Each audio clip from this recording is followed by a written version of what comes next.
क्या आपने भी स्टॉक मार्केट सीखने की बहुत कोशिश की है लेकिन अभी तक आप सीख नहीं पाए हैं?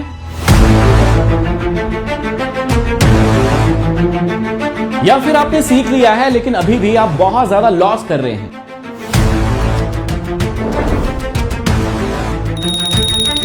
या फिर एक बार फिर से जीरो से स्टेप बाय स्टेप आप स्टॉक मार्केट को सीखना चाहते हैं? तो इस वीडियो में आपका यह सपना पूरा होने वाला है। आज मैं इस वीडियो में आपको सिखाऊंगा स्टॉक मार्केट जीरो से मास्टर बनने तक। आपको मैं बताऊंगा वो कॉन्सेप्ट जो मैं अपनी पेड क्लासेस में अपने स्टूडेंट्स को बताता हूं और आपको बनाऊंगा मास्टर, ताकि आज के बाद आपको किसी और वीडियो को नहीं देखना पड़े। तो चलिए शुरू करते हैं। अगर आपके पास अभी टाइम नहीं है इस वीडियो को पूरा देखने का, तो इस वीडियो को सेव कर लीजिएगा या शेयर करके अपने व्हाट्सएप पर जरूर रख लीजिएगा, ताकि ये इंपॉर्टेंट वीडियो आपसे मिस नहीं हो जाए। आज के इस क्लास में हम बहुत डिटेल में पढ़ने वाले हैं स्टॉक मार्केट को, और पूरी 10 स्टेप्स हम लोग सीखने वाले हैं। कौन कौन सी होंगी? सबसे पहले हम मार्केट का बेसिक समझेंगे, बहुत जरूरी है, कई बच्चों को ये समझ में नहीं आता है।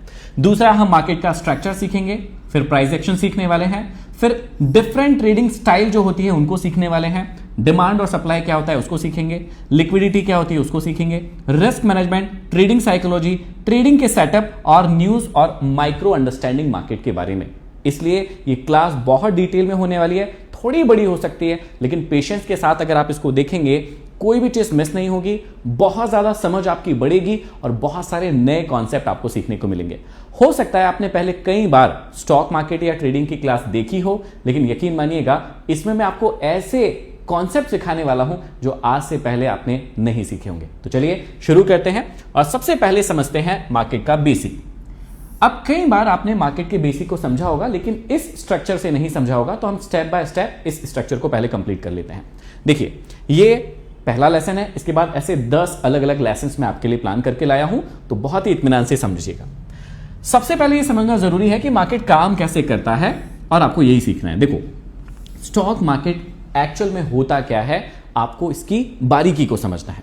इसके अंदर अलग अलग चीजें होती है। सबसे पहले आपको समझना है, एक मार्केट है जिसके अंदर अलग अलग इंस्ट्रूमेंट है, अलग अलग चीजें हैं जो आप ट्रेड कर सकते हैं। सबसे पहले क्या होता है, देखिए, इंडेक्स सबसे पहले आपको समझना चाहिए। इंडेक्स क्या होते हैं? ग्रुप ऑफ स्टॉक्स होते हैं। यहां पर क्या होता है, आप एक किसी स्टॉक को खरीदते या बेचते नहीं हैं, आप अलग अलग प्रकार के स्टॉक्स के गुच्छे को खरीदते हैं या बेचते हैं। अलग अलग प्रकार के इंडेक्स होते हैं। सबसे पहले आपको यह समझना है, जैसे निफ्टी 50 उसमें 50 शेयर होते हैं, जैसे सेंसेक्स उसमें 30 शेयर होते हैं। ऐसे ही अलग अलग सेक्टर के भी यहां पर इंडेक्स होते हैं। जैसे मान लीजिए आईटी का इंडेक्स हो गया, उसके अंदर आईटी की सारी कंपनीज होती है। ऑटो का इंडेक्स हो गया, वहां पर ऑटो के सारी की सारी कंपनीज होती है। तो अगर आपको ट्रेडिंग करना है या आप खरीदना बेचना चाहते हो, तो सबसे बढ़िया चीज होती है इंडेक्स। आप इसको ट्रेड कर सकते हैं ईटीएफ के अंदर, म्यूचुअल फंड के अंदर, वो मैं अभी आपको बताऊंगा। दूसरा यहां पर होता है शेयर। शेयर क्या होते हैं? इंडिविजुअल कंपनी होती है जिसको आप खरीद सकते हैं। जैसे मान लीजिए आपको XYZ कोई भी कंपनी खरीदनी है, आप उसका एनालिसिस करेंगे, आप इसको खरीदेंगे और अपने पास होल्ड करके रख सकते हैं जब तक आपको प्रॉफिट नहीं होता, या आप अपने हिसाब से इसको करेंगे। अब समझिएगा, इंडेक्स और शेयर में क्या अंतर होता है? इंडेक्स जो होता है ग्रुप ऑफ कंपनीज होती है, इसके अंदर एक कंपनी नहीं होती है, इसलिए इंडेक्स को ज्यादा सुरक्षित माना जाता है। जब आप म्यूचुअल फंड में SIP करते हैं ना, तो आपका पैसा जो है वो ग्रुप में ही लगता है, किसी एक कंपनी में आपका पैसा नहीं लगता। लेकिन स्टॉक या शेयर में क्या होता है, यहां पर सिर्फ और सिर्फ किसी एक कंपनी में ही आपका पैसा लगेगा। अब आपको इसके लिए ज्यादा एक्सपर्ट बनना पड़ेगा या किसी एक्सपर्ट की सलाह लेनी पड़ेगी कि भाई मैं कौन सा स्टॉक खरीदूं।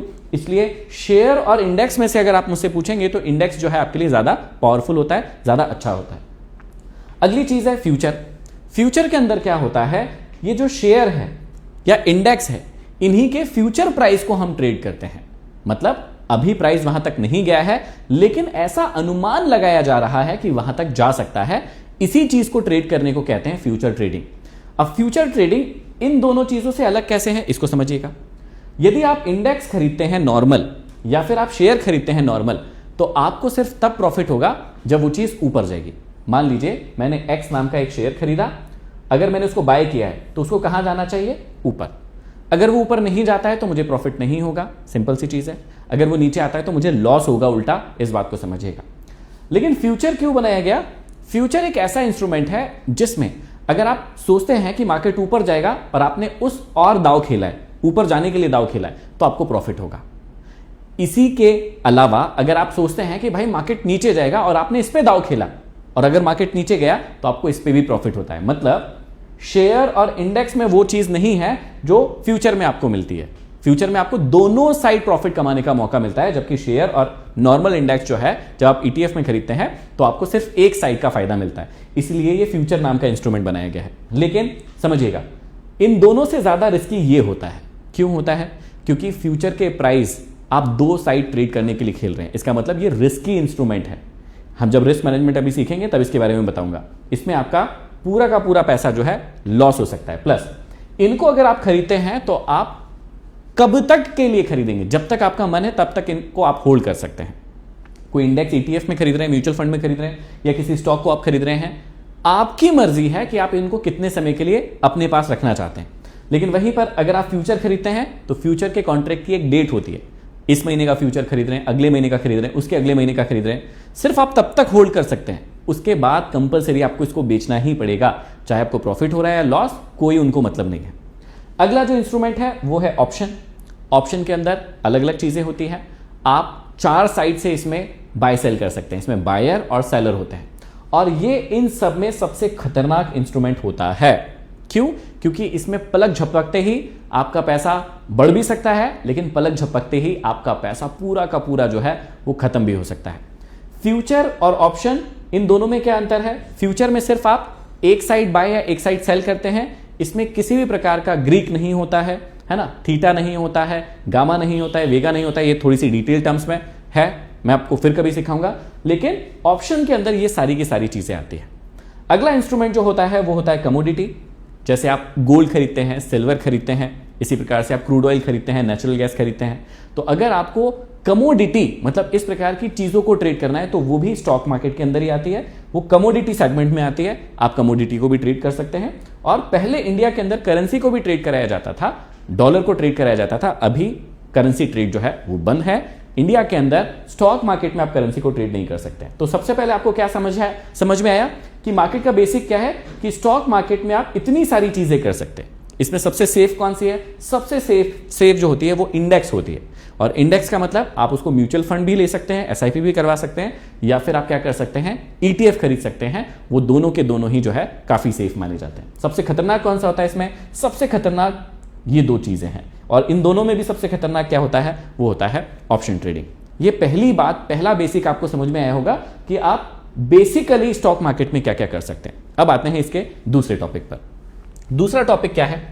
स्टॉक मार्केट का एक्चुअल में स्ट्रक्चर क्या होता है। देखो, स्टॉक मार्केट जो है रैंडम नहीं चलता है, एक स्ट्रक्चर पर चलता है। स्ट्रक्चर में क्या क्या होते हैं?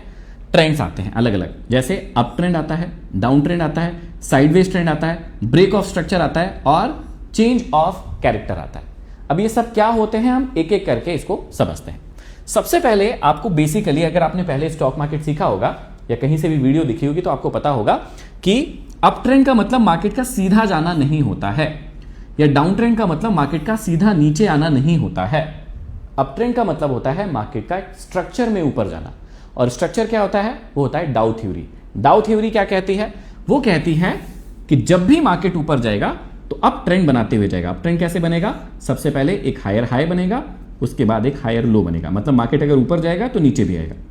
अगर मार्केट को ऊपर जाना है तो वो अपने पुराने वाले हाई को तोड़ता हुआ ऊपर जाएगा, वापस से एक हायर हाई बनाने, फिर से एक हायर लो बनाएगा, और इस वाले लेवल से मार्केट नीचे नहीं आएगा।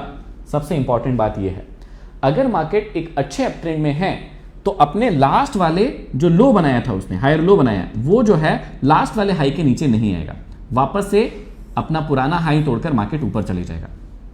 अगर मार्केट इस स्ट्रक्चर को पूरा कर रहा है, इसका मतलब होता है मार्केट एक अप ट्रेंड में है।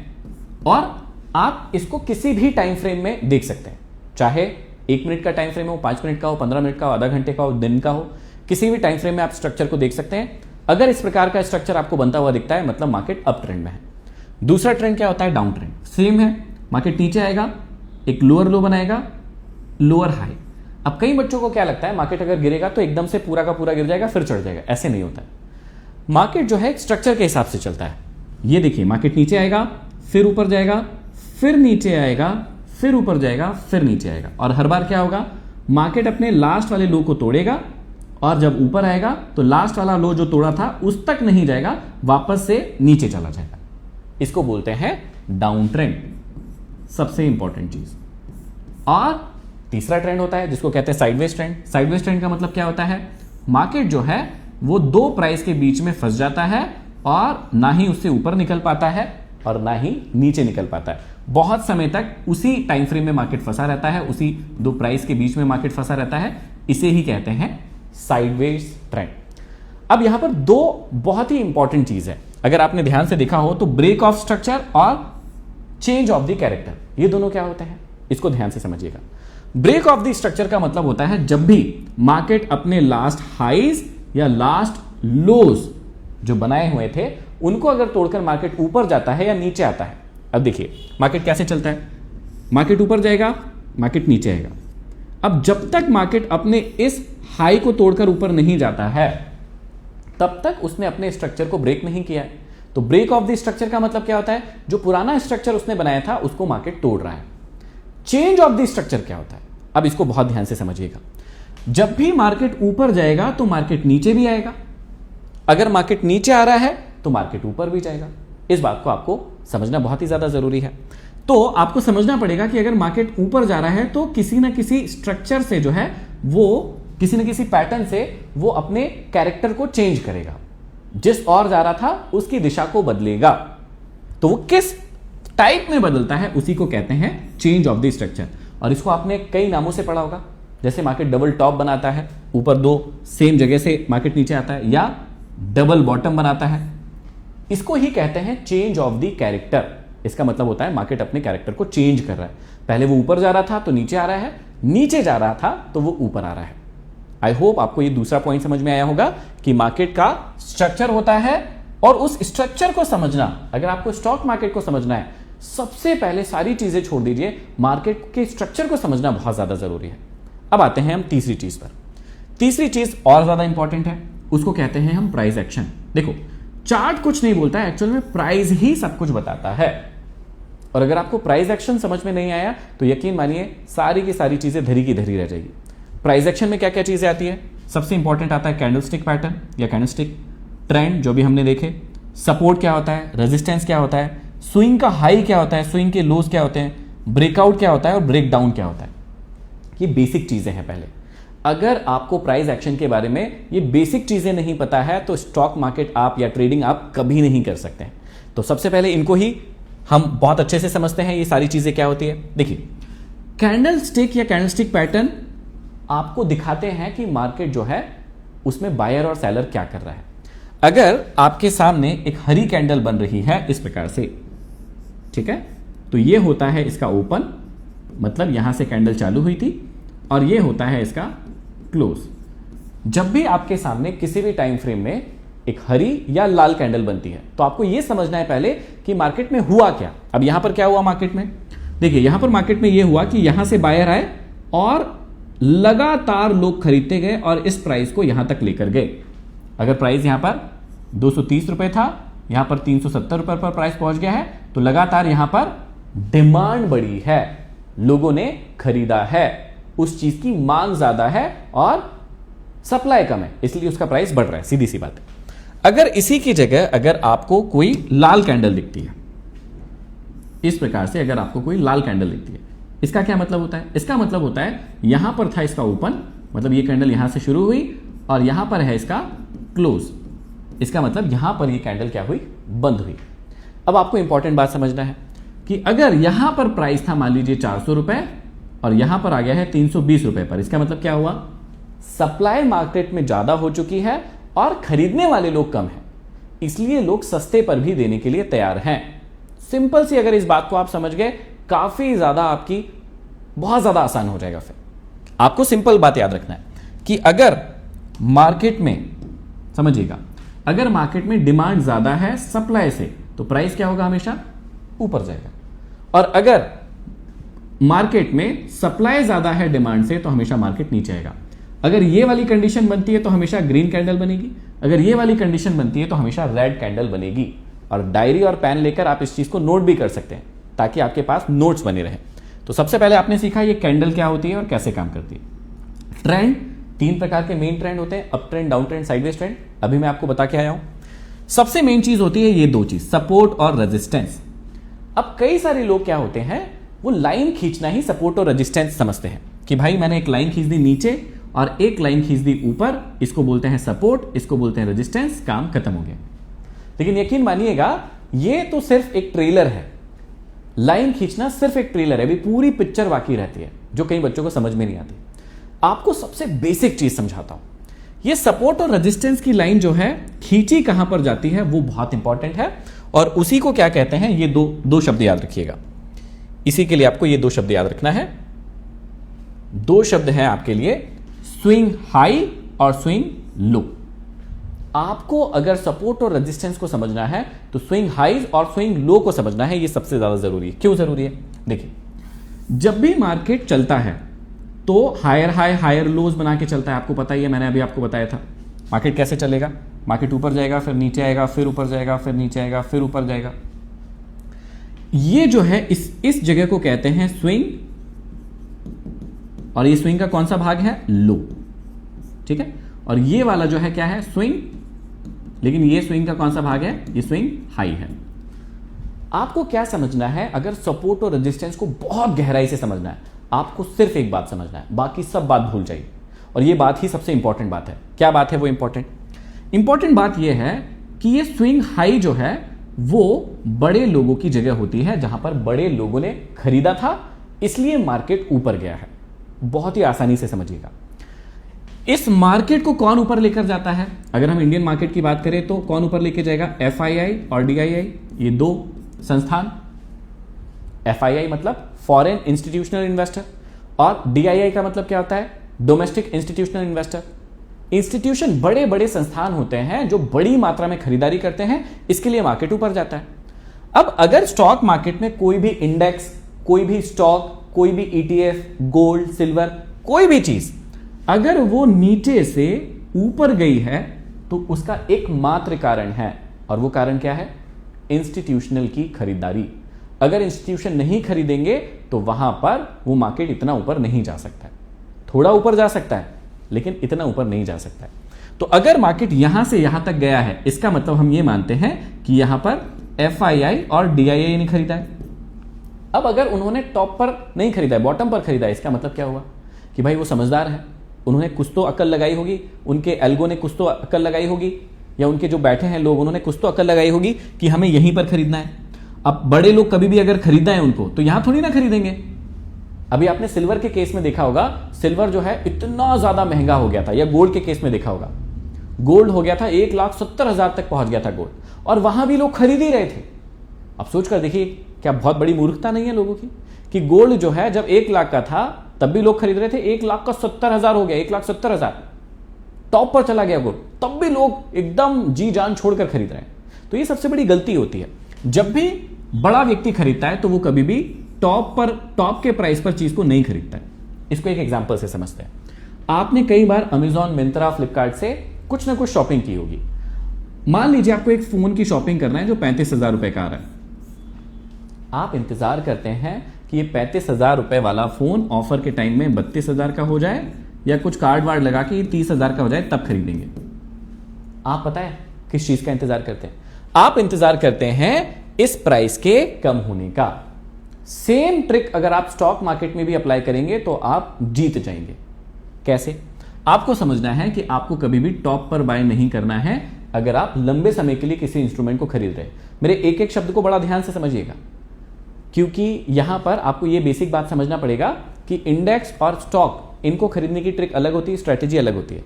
ऑप्शन और फ्यूचर, इनको ट्रेड करने की ट्रिक और स्ट्रेटेजीज अलग होती है। तो अभी मैं जो आपको मेनली सिखा रहा हूं, ये सिखा रहा हूं कि भाई अगर कोई भी इंस्ट्रूमेंट आपको लंबे समय के लिए खरीदना है, चाहे वो म्यूचुअल फंड हो, चाहे ETF हो, चाहे गोल्ड हो, इस प्रकार की चीजें खरीदना है, तब आपको ये बात ध्यान देना है कि वो कभी भी जब भी बॉटम में आएगी तभी उनको बड़े लोग खरीदते हैं।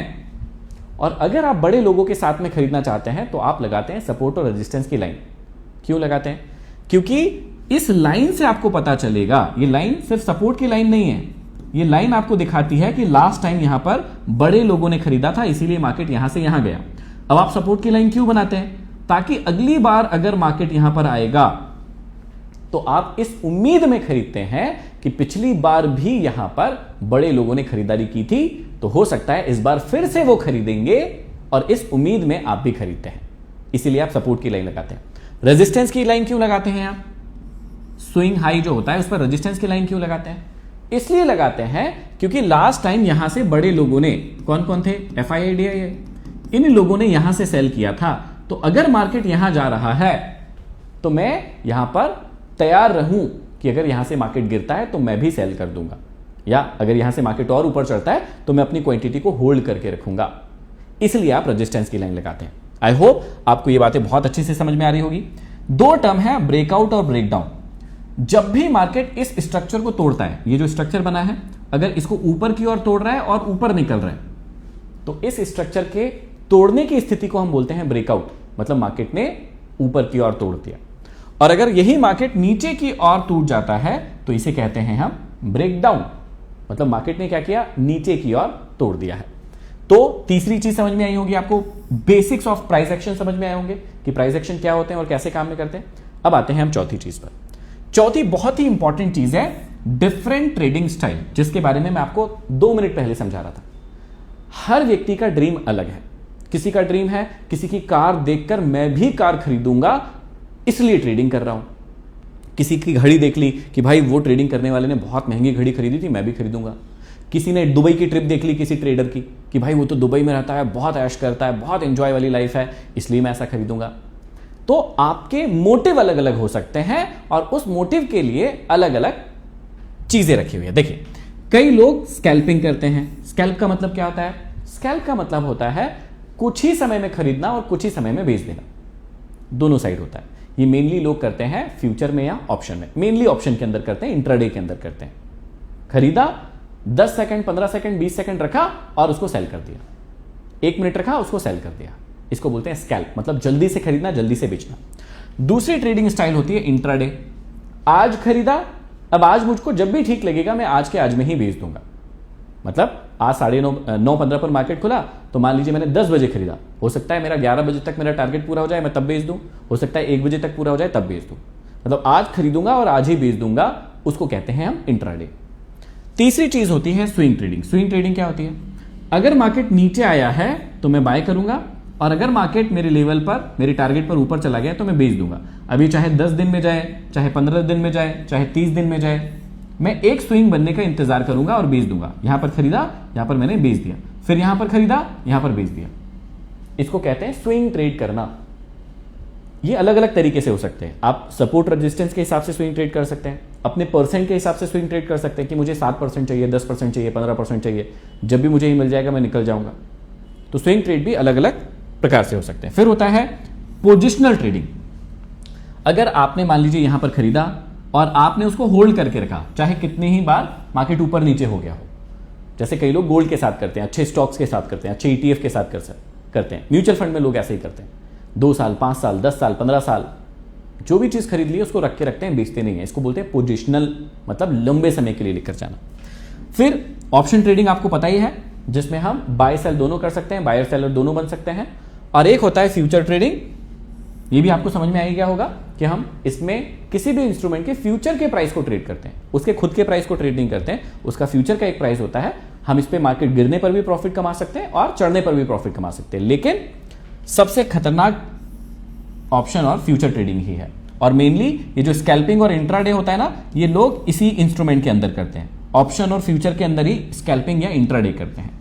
और अगर आपको ETF करना है, स्टॉक करना है, तो उसमें लोग क्या करते हैं? स्विंग ट्रेडिंग या पोजिशनल ट्रेड लेकर जाते हैं। इस बात को आपको गहराई से समझना है।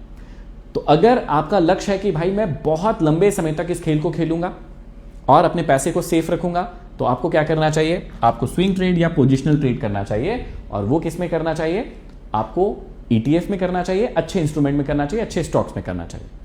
सिंपल सी बात समझ में आ गई होगी। लेकिन अगर आपको रिस्क लेने में मजा आता है ना, अपने पैसे को गंवाने या पाने पर आपको इतनी ज्यादा टेंशन नहीं होती है कि भाई मेरे पास 1 लाख रुपए चला भी जाएगा तो मुझे कोई फर्क नहीं पड़ेगा, या आ भी जाएगा ज्यादा तो मुझे कोई फर्क नहीं पड़ेगा, सीधा सा खेल रिस्क है जो मैं भी आपको समझाऊंगा, तब आपको इसमें जाना चाहिए। लेकिन मेरी रिकमेंडेशन ये रहेगी कि आप स्कैल्पिंग, इंट्राडे, ऑप्शन, फ्यूचर को थोड़ा सा आराम से कीजिए या नहीं कीजिए। उसकी जगह आप कीजिए स्विंग ट्रेड या पोजिशनल ट्रेड, इसमें आपको बहुत बढ़िया फायदा भी होगा लंबे समय में, प्लस आप सेफ रहोगे। आपकी कैपिटल मेन चीज है सेफ रहेगी, वो भी हम सीखते हैं रिस्क मैनेजमेंट में। पांचवी जो चीज है आपको समझना चाहिए वो है डिमांड और सप्लाई। जैसे मैंने आपको थोड़ी देर पहले समझाया था कि लोग सपोर्ट और रेजिस्टेंस क्यों लगाते हैं, ये क्यों लगाया, क्योंकि यहां पर उनको पता चलता है बड़े लोगों ने खरीदारी की थी लास्ट टाइम, इसलिए वो फिर से यहां पर खरीदारी कर सकते हैं, इसलिए वो क्या लगाते हैं, डिमांड और सप्लाई, सपोर्ट और रेजिस्टेंस की लाइन लगाते हैं। अब आपको समझना है बहुत इंपॉर्टेंट बात कि लोग डिमांड जोन और सप्लाई जोन भी बनाते हैं, वहां पर फ्रेश जोन और टेस्टेड जोन होते हैं। ये क्या होते हैं, इसको बहुत ही बारीकी से समझते हैं। देखिए, जिस भी जगह से मार्केट ऊपर जाता है और जिस भी जगह से मार्केट नीचे आता है, वहां पर हम दो प्रकार के जोन बनाते हैं। इनको क्या बोलते हैं, इसको बोलते हैं डिमांड जोन, नीचे वाले जोन को बोलते हैं, और ऊपर वाले जोन को बोलते हैं हम सप्लाई जोन। ठीक है, जब जिस जगह से मार्केट ऊपर गया है उस जगह को हम डिमांड जोन कहते हैं, जहां से नीचे आया है उसको हम सप्लाई जोन बोलते हैं। अब यहां पर दो टर्म सीखना बहुत ही जरूरी है आपके लिए। देखो, एक होता है फ्रेश जोन। ये फ्रेश जोन क्या होता है, जब भी मार्केट जिस भी जगह से ऊपर जाता है, मान लीजिए यहां से मार्केट ऊपर गया, अब मार्केट नीचे आ रहा है, तो नीचे आ रहा है तो पहली बार आपने ये डिमांड जोन बनाया है, पहली बार ये सप्लाई जोन बनाया है। अगर इस एरिया में मार्केट पहली बार आया है, अभी तक इससे पहले नहीं आया था, पहली बार मार्केट उस जगह पर आया है आपकी लाइन लगाने के बाद या आपके बॉक्स बनाने के बाद में। ठीक है, ये बॉक्स या लाइन बनाई और इसके बाद में पहली बार मार्केट उस लाइन में आया है, तो इस लाइन को क्या बोलेंगे हम, फ्रेश जोन।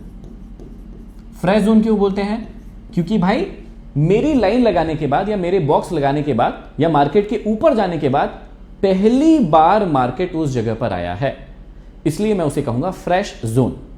लेकिन अब यहां से अगर मार्केट ऊपर चला गया और वापस से इस बॉक्स में आ गया, फिर ऊपर चला गया, फिर इस बॉक्स में आ गया, कई बार आपने देखा होगा एक जगह पर मार्केट आता है, बार बार उस जगह पर आता है, नीचे भी आ सकता है, ऊपर भी जा सकता है।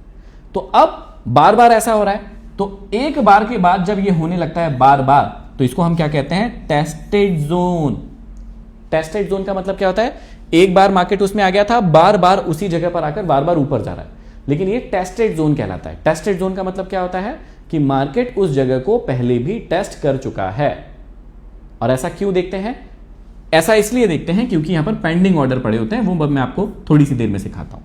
लेकिन डिमांड सप्लाई का जो सबसे इंपॉर्टेंट रूल है जो आपको सीखना चाहिए वो यही है कि आप नीचे जहां से मार्केट गया है वहां पर एक बॉक्स लगाएंगे या सपोर्ट की लाइन लगाएंगे, ऊपर जहां से मार्केट नीचे आया है वहां पर एक रेजिस्टेंस या सप्लाई की एक बॉक्स बनाएंगे, और वहां पर देखेंगे कि क्या पहली बार मार्केट आया है। तो पहली बार मार्केट आया तो फ्रेश जोन होता है। अब सीक्रेट क्या है इसमें, सीक्रेट यह है कि आपको अगर ट्रेड करना है तो आप फ्रेश जोन को ट्रेड करते हैं। ज्यादा सफलता के रेशो किसके रहते हैं, फ्रेश जोन के, क्योंकि पहली बार वहां पर मार्केट आया है तो उसके ऊपर या नीचे जाने की संभावना ज्यादा रहती है। अगर अभी तक मार्केट यहां पर नहीं आया था, पहली बार आया है, तो यहां पर ट्रेड के सफलता के चांसेस ज्यादा होते हैं। अगर मार्केट यहां पहले नहीं आया है, अगली बार यहां पर जाता है, तो ये फ्रेश जोन रहेगा, मार्केट के नीचे आने की संभावना ज्यादा रहेगी।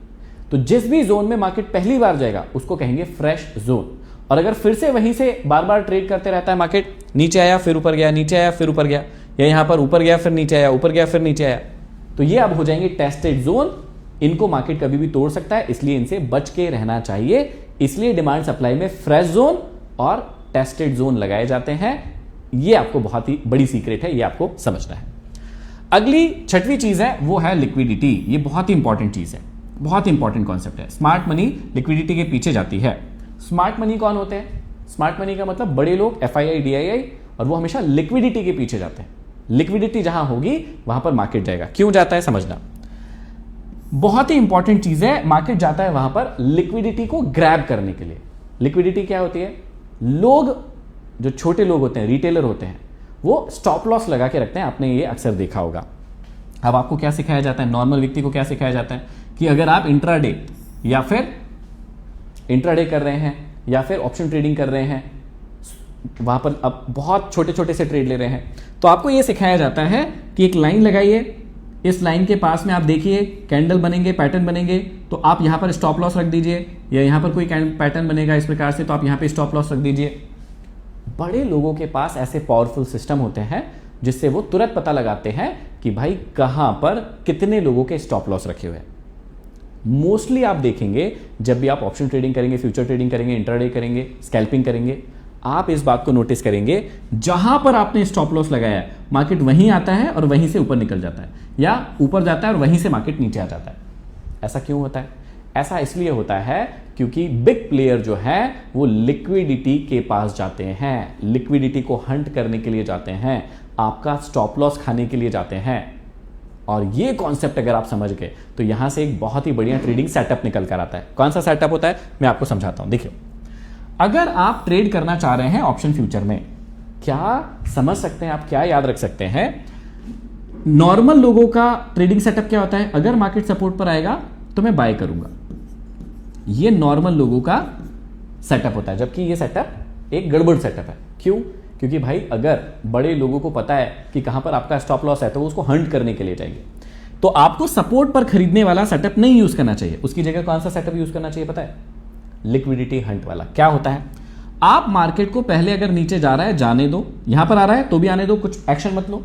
अगर मार्केट नीचे चला गया है तो भी सेल नहीं करना है आपको। अब आपको इंतजार करना है कि क्या मार्केट ने लोगों का स्टॉप लॉस ले लिया है और क्या अब मार्केट वापस रिटर्न होगा। देखिए, अगर मार्केट यहां पर आता है आप बाय नहीं कर रहे हैं, मार्केट नीचे आ गया अभी भी आप बाय नहीं कर रहे हैं। अगर मार्केट इस सपोर्ट की लाइन के वापस से अंदर आ जाता है, इसका मतलब होता है लोगों का अब मार्केट ने स्टॉप लॉस ले लिया है, अब मार्केट ऊपर जाने के लिए तैयार हो सकता है। तो जब लोगों का स्टॉप लॉस हो जाए, मार्केट अपने एरिया में वापस आ जाए, तब अगर आप ट्रेड करते हैं तो इसकी सफलता के चांसेस ज्यादा रहते हैं। इस बात को याद रखिएगा। सेम चीज ऊपर होगी, मार्केट ने ऊपर गया, यहां पर आपने सेल करने की सोची तो आपको यहां पर सेल नहीं करना है। आपको याद रखना है, आपको मार्केट को ऊपर जाने देना है। ऊपर जाने के बाद जब वापस से नीचे आएगा, इसको फेक ब्रेकडाउन या फेक ब्रेकआउट सेटअप भी कहते हैं, या लिक्विडिटी हंट सेटअप भी कहते हैं, है ना, कि मार्केट ने फेक ब्रेकआउट दिखा दिया, मार्केट वापस नीचे आ गया। इस ट्रेड के सफलता के चांसेस ज्यादा होंगे और ये बात बड़े लोग जानते हैं, इसीलिए वो ज्यादा सफल ट्रेड बना पाते हैं। ठीक है, चलिए अब आते हैं सबसे इंपॉर्टेंट टॉपिक पर, जो है रिस्क मैनेजमेंट। मैं आपसे एक सिंपल सा क्वेश्चन पूछता हूं। आपका दोस्त आपके पास आया कि भाई मुझे 1 लाख रुपए की बहुत ज्यादा जरूरत है और मुझे 1 लाख रुपए दे दे। आप थोड़े दरिया दिल के व्यक्ति हैं, आपने क्या किया, 1 लाख रुपए उसको उठाकर दे दिया। अब उसने कहा था कि 15 दिन के बाद वो पैसा आपका वापस लौटा देगा। आपने उसको कॉल किया 15 दिन के बाद, वो आपका कॉल नहीं उठा रहा है। आपने मैसेज किया, वो मैसेज नहीं देख रहा है। फिर 10 दिन के बाद फिर से कॉल किया, अब उसने कॉल उठाया लेकिन कह रहा है भाई मैं दे दूंगा, लेकिन दिया नहीं। ऐसे करते करते 1 साल हो गया, आपका पैसा भी नहीं आया है। अगर किसी व्यक्ति के साथ ऐसा हुआ है तो कमेंट बॉक्स में कमेंट करके जरूर बताइएगा कि सर मेरा भी पैसा चला गया, आज तक मेरा दोस्त ना मुझसे बात कर रहा है ना मुझे पैसे दे रहा है। तो अगर आपके साथ ऐसा हुआ है बताइए मुझे। तो आपने दोस्त को 1 लाख रुपए दिए। अब मुझे बताइए, जब भी आप अपने दोस्त को पैसा देते हैं, इस पर रिस्क कितनी है? आपके पैसे पर रिस्क कितनी है? 100%। अगर कोई व्यक्ति कहता है अरे नहीं वो मेरा पक्का दोस्त है, मेरी बहुत पहचान है उससे, कई सालों का रिश्ता है, तो आप समझ लीजिए कि आप मूर्ख बनने वाले हैं। रिश्ता कितना भी मजबूत हो सकता है लेकिन पैसे से ज्यादा मजबूत कोई चीज नहीं होती है। इस बात को आप हमेशा याद रखिएगा। आपको लग रहा होगा कि मैं ऐसा क्यों कह रहा हूं, लेकिन जीवन में आपको जब एक धोखा मिलेगा तब आप समझ जाएंगे। तो अगर आपने अपने दोस्त को 1 लाख रुपए दिया है तो उस पर 100% रिस्क है, इस बात को याद रखिएगा। लेकिन दूसरा व्यक्ति है जो थोड़ा सा समझदार है। दोस्त आया पैसे मांगने के लिए 1 लाख रुपए कि भाई मेरे को बहुत ज्यादा जरूरत है, आप मुझे 1 लाख रुपए दे दो। उस व्यक्ति ने कहा ठीक है भाई मैं आपको 1 लाख रुपए दे दूंगा, लेकिन इसके बदले में आप मुझे ये गोल्ड का जो कड़ा पहना हुआ है आपने, ये दे दो। आप मुझसे 1 लाख रुपए ले जाओ, जब आप वापस मुझे 1 लाख रुपए दे दोगे, ये गोल्ड का कड़ा मैं आपको वापस दे दूंगा। तो इस 1 लाख के बदले उस व्यक्ति ने क्या कर लिया, उस दोस्त का गोल्ड का कड़ा रख लिया। अब यहां पर ट्विस्ट है। अगर कोई व्यक्ति कहता है कि तुझे मुझ पर इतना सा भरोसा नहीं है, तू मेरा गोल्ड का कड़ा रखेगा, आप उस दोस्त से तुरंत दोस्ती तोड़ दीजिएगा, क्योंकि वो व्यक्ति आपको यूज करना चाहता है, इसलिए इमोशनल बॉम्बिंग करेगा वो आपके ऊपर और आपको इमोशनल बना देगा। आपको उसका गोल्ड का कड़ा लेना ही है। तो अब मैं आपसे पूछता हूं, अगर आपने उसका 1 लाख या 1.5 लाख का गोल्ड का कड़ा ले लिया है और उसको अब 1 लाख रुपए दे दिए हैं, आपकी यहां पर रिस्क क्या है, इस बात को समझना जरूरी है। अब आपकी 0% रिस्क है, 0%। पहले वाली कंडीशन और दूसरे वाली कंडीशन में रिस्क का अंतर समझिए। यहां पर आपका 100% पैसा रिस्क पर है, चाहे वो आपका कितना ही पक्का दोस्त हो, चाहे आपको स्टॉक मार्केट कितना भी अच्छे से आता हो, कुछ इंस्ट्रूमेंट ऐसे हैं जहां पर 100% आपका पैसा रिस्क पर रहेगा, और कुछ ऐसे इंस्ट्रूमेंट रहेंगे जहां पर आपका बहुत कम परसेंट पैसा रिस्क पर रहेगा। जैसे यहां पर कंडीशन बनी, आपने उसका 1 लाख का गोल्ड रख लिया या 1.5 लाख का गोल्ड रख लिया, 0% आपका पैसा रिस्क पर है। स्टॉक मार्केट में भी सेम एग्जांपल होंगे, आपको यूज करना है। देखिए मैं आपको समझाता हूं। आपको इस बात को समझना है कि अगर आप म्यूचुअल फंड में लॉन्ग टर्म के लिए पैसा लगा रहे हैं तो आपका क्या रिस्क रहता है? शॉर्ट टर्म में बिल्कुल यहां पर रिस्क रहता है 0 से लेके 10% तक रिस्क हो सकता है, क्योंकि शॉर्ट टर्म में मार्केट नीचे आ सकता है। जैसे लास्ट 2 सालों से मार्केट एक साइडवेज मार्केट चल रहा है ना? 2 सालों में मार्केट ने कोई भी रिटर्न नहीं दिया है, तो ऐसा हो सकता है। कभी कभी ऐसा नहीं भी हो सकता है, तो आप 0 से 10% या इससे भी ज्यादा की रिस्क मान के चल सकते हैं। लेकिन लॉन्ग टर्म में अगर हम ओवरऑल लॉन्ग टर्म में देखें, पिछले 25 साल का डेटा देखें, तो यहां पर ऑलमोस्ट 1% रिस्क है, ना के बराबर रिस्क है। 1% रिस्क क्यों बोल रहा हूं? क्योंकि स्टॉक मार्केट है भैया, रिस्क तो कभी ना कभी रहती ही है। ऐसे ही अगर आप ETF की बात करें, इंडेक्स फंड की बात करें, या अच्छे ETF की बात करें, यहां पर भी क्या रिस्क है? शॉर्ट टर्म में यहां पर हो सकता है 0 से लेकर 10% का रिस्क हो, लेकिन लॉन्ग टर्म में क्या रिस्क है? 1%। लॉन्ग टर्म में देखे गए हैं ETF में, अगर आप इंडेक्स फंड में ETF में पैसा लगाते हैं, लंबे समय में आपको रिस्क नहीं होता है, लंबे समय का डेटा देखना है। अगर ऐसे ही आप मुझसे गोल्ड की बात करें कि क्या रिस्क है गोल्ड में, तो यहां पर भी वही शॉर्ट टर्म में 0% से लेकर 10% का रिस्क हो सकता है, लेकिन लंबे समय में ऐतिहासिक अगर आप देखेंगे गोल्ड का इतिहास देखेंगे, तो यहां पर भी 0% या 1% के करीबन रिस्क होता है। लेकिन अगर मैं आपसे बात करूं किसी स्टॉक की, अगर मैं पूछता हूं ये स्टॉक में कितना रिस्क है, तो यहां पर 50% चांसेस होते हैं। इस बात को आपको समझना है, पूरा 50% चांस होता है। कितनी ही अच्छी कंपनी हो, रिस्क तो है ही कि भाई वो स्टॉक नीचे आ सकता है। जैसे एक समय हम आइडिया को बहुत अच्छी कंपनी मानते थे, लेकिन वो एक समय आई कंपनी बर्बाद हो गई। एक समय यश बैंक को बहुत अच्छी कंपनी मानी जाती थी, लेकिन एक समय आया जब वो कंपनी बर्बाद हुई। सरकार मोदी जी की थी, उसके बाद भी अडानी के शेयर को बहुत पावरफुल शेयर माना जाता था, लेकिन उसके बाद आपने देखा होगा कि लगभग 40-50% जो है वो शेयर एक समय नीचे आया, क्योंकि न्यूज के कारण वापस ऊपर चला गया, लेकिन काफी ज्यादा नीचे अभी भी है। तो आपको यह बात समझना पड़ेगा कि स्टॉक के अंदर रिस्क ज्यादा हो गया। इन 3 इंस्ट्रूमेंट में रिस्क कम है, और लंबे समय में तो काफी कम है रिस्क। इनमें स्टॉक में 50-50% है। ऐसे ही अगर हम 2 इंस्ट्रूमेंट को देखें, एक देखें फ्यूचर और एक देखें ऑप्शन ट्रेडिंग, अब देखिएगा इसके अंदर कितनी रिस्क है? ऑलमोस्ट 100% रिस्क है। ये वही दोस्त है, ये दोनों आपके वही दोस्त है जो आपका पैसा दोस्ती के चक्कर में लेके जाएंगे कि तेरे को ज्यादा दे दूंगा या दे दूंगा जल्दी से, और ये क्या करेंगे? आपका पैसा वापस नहीं देंगे। हो सकता है ये पूरा का पूरा पैसा आपका रख ले। तो ये 100% रिस्क वाले इंस्ट्रूमेंट है। तो आपको स्टॉक मार्केट या ट्रेडिंग करने से पहले इस बात का ज्ञान होना आपको बहुत ज्यादा जरूरी है कि जो भी इंस्ट्रूमेंट आप ट्रेड कर रहे हैं उसमें रिस्क कितनी है, ये पूछना बहुत ज्यादा जरूरी है। क्योंकि नॉर्मल व्यक्ति क्या करता है, वो बेचारा आता है लालच में। अभी मैं आपको इमोशन भी पढ़ाऊंगा। वो व्यक्ति आता है लालच में कि यार मेरा 10,000 का 20,000 हो जाएगा, 20,000 का 50,000 हो जाएगा, और इस चक्कर में क्या करता है, वो अपने पूरे पैसे, पूरी कैपिटल लगा देता है। अब पैसा दुगना तो होता नहीं है, बल्कि उल्टा सारा का सारा पैसा बर्बाद हो जाता है। तो आपको यह बात समझने की जरूरत है कि स्टॉक मार्केट में आप किस इंस्ट्रूमेंट को सेलेक्ट कर रहे हैं और उसका रिस्क का रेशो क्या है।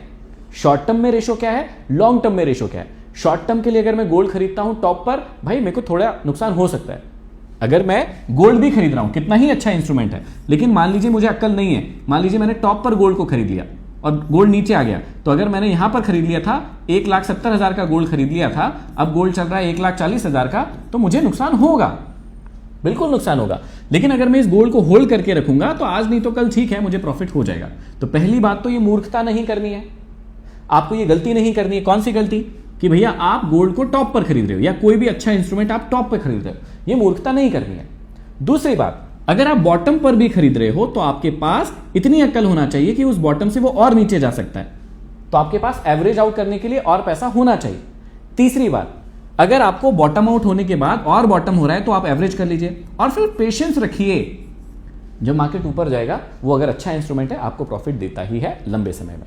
तो ये 3 ऐसे इंस्ट्रूमेंट हैं जहां पर रिस्क आप देख लीजिए, कम समय में रिस्क रहेगा 0 to 10%। मार्केट नीचे आ सकता है, आपका पोर्टफोलियो लाल दिखा सकता है, लेकिन वहां पर सब्र रखना होगा, घबराहट नहीं होना चाहिए, फियर नहीं होना चाहिए। और लालच के चक्कर में आप इन इंस्ट्रूमेंट में ज्यादा पैसा कभी मत लगाइएगा, क्योंकि ये इंस्ट्रूमेंट आपका 100% पैसा लेकर जा सकते हैं। कितने लोगों ने ऑप्शन फ्यूचर में अपना पैसा खोया है, मुझे कमेंट बॉक्स में कमेंट करके बताइए, और कितना कितना खोया है ये भी बताइए, ताकि बाकी बच्चे जो है वो इस कमेंट को पढ़ेंगे और उनको समझ में आएगा कि भैया कितना रिस्की मामला हो सकता है। आई होप आपको रिस्क के बारे में चीजें समझ में आई होगी। 8वीं चीज आपको समझना है ट्रेडिंग साइकोलॉजी। जो भी बच्चे मार्केट के अंदर आते हैं वो ग्रीड लेकर आते हैं, सबसे मेन चीज है, और जब मार्केट उनको लॉस देता है तो वो फियरफुल हो जाते हैं। आपको इन दोनों ही इमोशन को मैनेज करना सीखना होगा। कंट्रोल नहीं कर सकते आप, मैनेज करना सीखना पड़ेगा, और ये टाइम के साथ होता है। जब भी आपको कम पैसे में ज्यादा रिटर्न का कोई वादा करता है तो आपकी आंखें चौड़ी हो जाती है और आप उस और भागने लगते हैं। जबकि एक इमोशनली इंटेलिजेंट व्यक्ति क्या करता है, जब भी कोई व्यक्ति कहता है मैं तेरे 10,000 को 20,000 बना दूंगा, सबसे पहले वो अपने पॉकेट पर हाथ रखता है। क्यों रखता है पता है? ताकि वो पैसा छुड़ा ना सके सामने वाला व्यक्ति, और भागता है तेजी से। क्यों भागेगा? क्योंकि उसको पता है मैं ज्यादा देर रुक जाऊंगा, ये मेरे इमोशन को चेंज कर देगा और मेरे पैसे को ले जाएगा। तो आपको ये याद रखना है कि जब भी आपको कोई व्यक्ति कम पैसे को ज्यादा बनाने का प्रॉमिस दे कि महीने का 10% रिटर्न, 5% रिटर्न, 6% रिटर्न, 50% रिटर्न, इस प्रकार की कोई भी फालतू बात अगर कोई व्यक्ति करता है, उस व्यक्ति से हमेशा दूर रहिएगा। अपना पैसा जो है दोनों जेब पकड़ लीजिएगा और तेजी से भागिएगा, ताकि वो व्यक्ति आपको पकड़ ना पाए। अगर पकड़ लिया तो आप यकीन मानिएगा आपका पैसा चला जाएगा।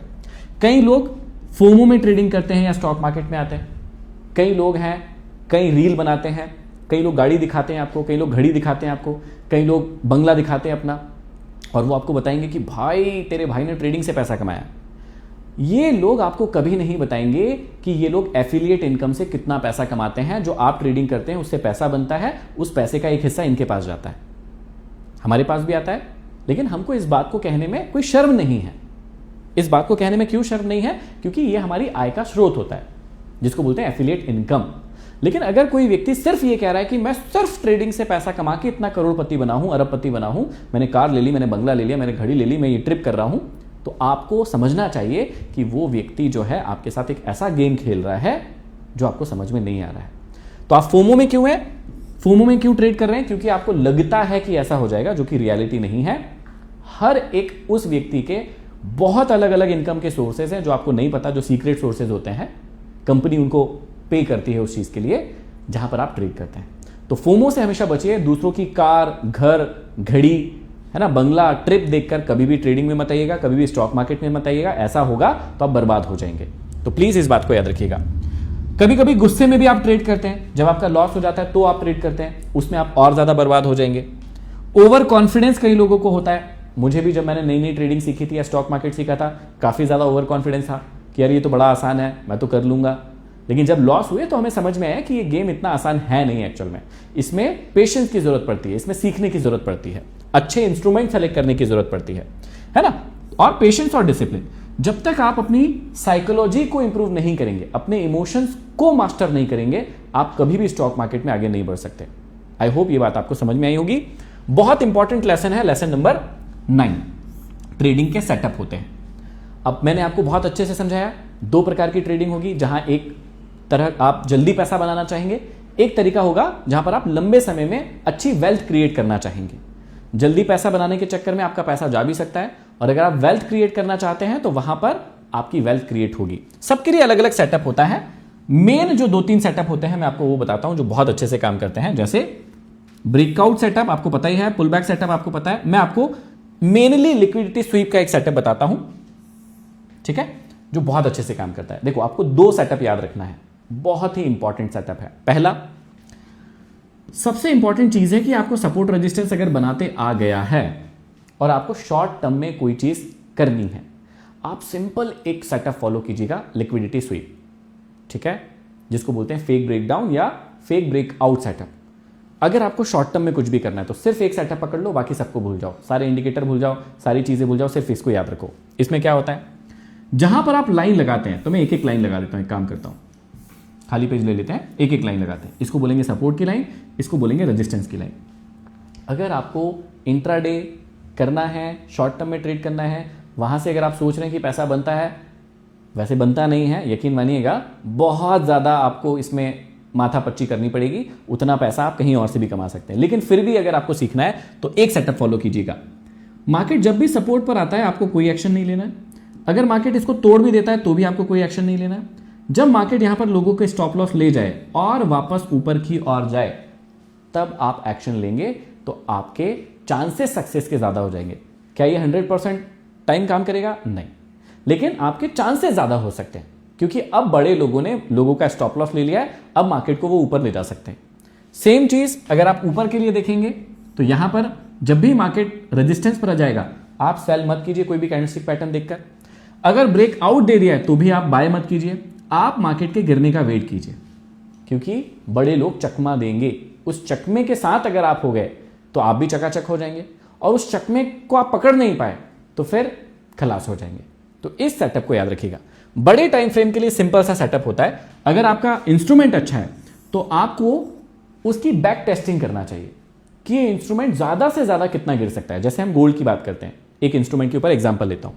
अगर आप पिछले 11 साल का डेटा उठाओगे तो most of the time gold जो है 10 से 12% गिरा और उसके बाद वापस से ऊपर चढ़ गया। 10 से 12% गिरता है फिर ऊपर चढ़ जाता है। ज्यादा से ज्यादा अगर आप 11 साल का डेटा उठाएंगे तो गोल्ड जो है 16 से 21% तक गिरता है और उसके बाद उठता है। और अगर 25 सालों का डेटा उठाएंगे तो गोल्ड कभी कभी 30 से 35% भी गिरता है और उसके बाद उठता है। ऐसा इतिहास में अभी तक नहीं हुआ कि गोल्ड वहीं पड़े रहा, कभी उठा ही नहीं, ऐसा कभी नहीं हुआ है। हाँ, लंबे समय के लिए गोल्ड साइडवेज जरूर हुआ है, लेकिन ऐसा कभी नहीं हुआ कि गोल्ड मर ही गया, मतलब कभी उठा ही नहीं है। तभी आज गोल्ड के प्राइस आपने देखे हैं कि 170 को भी छू के आया है, अभी 140 चल रहा है, 41 चल रहा है। तो गोल्ड कभी भी नीचे नहीं रहा है, ये तो आपको पता ही है। लेकिन गोल्ड गिर कितना सकता है, अगर आप इसकी स्टडी कर लेंगे तो आपको इंस्ट्रूमेंट के बारे में बहुत अच्छे से पता चल जाएगा कि ये वाला इंस्ट्रूमेंट ऐसे काम करता है, इतना ही गिरता है, इससे ज्यादा नहीं गिरता है, या ज्यादा भी गिरता है तो इतने तक ही गिरता है। तो सबसे बढ़िया सेटअप क्या होता है लॉन्ग टर्म के लिए, आप बैक टेस्टिंग करके पता लगाइए जो भी इंस्ट्रूमेंट आप ट्रेड करना चाहते हैं, चाहे निफ्टी 50 हो, चाहे बैंक निफ्टी हो, चाहे गोल्ड हो, चाहे सिल्वर हो, जिसको भी आपको स्विंग ट्रेड या लॉन्ग टर्म ट्रेड करना है, आप इस बात का पता लगाइए कि ये मैक्सिमम कितना गिरता है और आपके पास वहां पर कितना कैपिटल है। पूरा कैपिटल कभी भी एक बार में नहीं लगाना चाहिए, आपको टुकड़ों में कैपिटल लगाना चाहिए।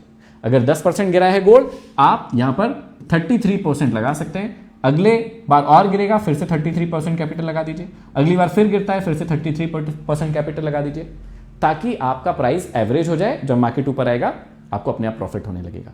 तो ये दो स्ट्रेटेजी है, ये है शॉर्ट टर्म के लिए लिक्विडिटी स्वीप, फेक ब्रेकआउट या फेक ब्रेकडाउन सेटअप, और ये लॉन्ग टर्म के लिए क्योंकि आप बैक टेस्टिंग करके हर इंस्ट्रूमेंट को पता लगाएंगे कि भाई ये कितना जा सकता है नीचे, उसके हिसाब से मैं अपनी बाइंग स्ट्रेटेजी रखूंगा। अब आती है 10वीं और बहुत ही इंपॉर्टेंट चीज जो आपको सीखना बहुत ज्यादा जरूरी है। मार्केट सिर्फ प्राइस एक्शन से नहीं चलता है, मार्केट एक्चुअल में चलता है डिमांड सप्लाई से और न्यूज से। अगर आपने इन न्यूज पर ध्यान नहीं दिया तो यकीन मानिएगा आप स्टॉक मार्केट में कभी सफल नहीं हो सकते, ट्रेडिंग में कभी सफल नहीं हो सकते। आपको पता होना चाहिए आपके देश की इंटरेस्ट रेट और यूएस की इंटरेस्ट रेट कब कब चेंज हो रही है, उसके बढ़ने से क्या होता है, उसके घटने से मार्केट के अंदर क्या होता है। आपको पता होना चाहिए महंगाई की जो दर आती है, इन्फ्लेशन रेट आती है, जब भी आती है, इंडिया की भी और यूएसए की भी, उसके बाद क्या होता है। अगर महंगाई बढ़ती है तो क्या होता है, महंगाई कम होती है तो क्या होता है। देश की जीडीपी का जब भी डेटा आता है तब मार्केट में क्या खलबली मचती है। अगर जीडीपी अच्छी हो रही है तो क्या खलबली मचेगी, मार्केट ऊपर जाएगा या नीचे जाती है तब क्या होता है। फिर आरबीआई जब भी कोई पॉलिसी बनाता है उसके बारे में आपको पता होना चाहिए कि आरबीआई की पॉलिसी बनाने से मार्केट में क्या फर्क पड़ेगा। CRR, RR, repo rate, reverse repo rate, इन रेट्स के बारे में जानना पड़ेगा कि इनके चेंजेस होने से मार्केट में क्या खलबली मचती है। कंपनी के रिजल्ट देखना पड़ेगा, क्वार्टरली रिजल्ट्स आते हैं, फाइनल रिजल्ट भी आता है, तो कंपनी प्रॉफिट में है, लॉस में है। अगर आप इंडिविजुअल स्टॉक को ट्रेड करते हैं बहुत जरूरी हो जाता है कि आपको इंडिविजुअल स्टॉक के बारे में पता होना चाहिए। ग्लोबल मार्केट में क्या चल रहा है, जैसे अभी युद्ध चल रहा था, अभी आपने रिसेंट में देखा कैसे इजराइल, अमेरिका और ईरान के बीच में जो तनातनी चल रही है, इसके कारण जो है दिक्कतें चल रही है। इसके बाद आपको डॉलर और क्रूड ऑयल को भी बहुत अच्छे से ट्रैक करना चाहिए। डॉलर का प्राइस जब जब बढ़ेगा गोल्ड का प्राइस कम होता है, क्रूड ऑयल जब जब बढ़ेगा स्टॉक मार्केट नीचे आते हैं, और इनके बीच में एक रिलेशनशिप होता है। तो जब तक आप इन सारी चीजों की न्यूज को अच्छे से ट्रैक नहीं करते हैं, यकीन मानिएगा आप स्टॉक मार्केट को ठीक से नहीं कर सकते हैं। अब देखिए, ये चीज मैंने आपको बहुत डिटेल में सिखाई है। इसी को अगर आपको और बहुत ज्यादा डिटेल में सीखना है तो हमारी क्लासेस होती हैं, और ये क्लासेस आप ज्वाइन कर सकते हैं। वैसे इन क्लासेस की फीस 10,000 होती है, लेकिन अगर आपको 3999 में ये क्लासेस चाहिए जहां पर हम 16 दिनों के लिए हर दिन 1.5 से 2 घंटे की क्लासेस लेते हैं और स्टॉक मार्केट को आपको बहुत डिटेल में सिखाते हैं। वैसे आज भी मैंने आपको बहुत सारी चीजें बहुत डिटेल में सिखाई है, लेकिन अगर आप इसमें मास्टर बनना चाहते हैं तो आप इस क्लास को ले सकते हैं। इस क्लास के कूपन कोड और लिंक को पाने के लिए आपको क्या करना होगा, ये हमारा तत्वम का ऑफिशियल नंबर है, व्हाट्सएप नंबर है। यहां पर आप 6265903016 पर सिर्फ आप हमको व्हाट्सएप मैसेज कर दीजिएगा, हेलो तत्वम स्टॉक मार्केट।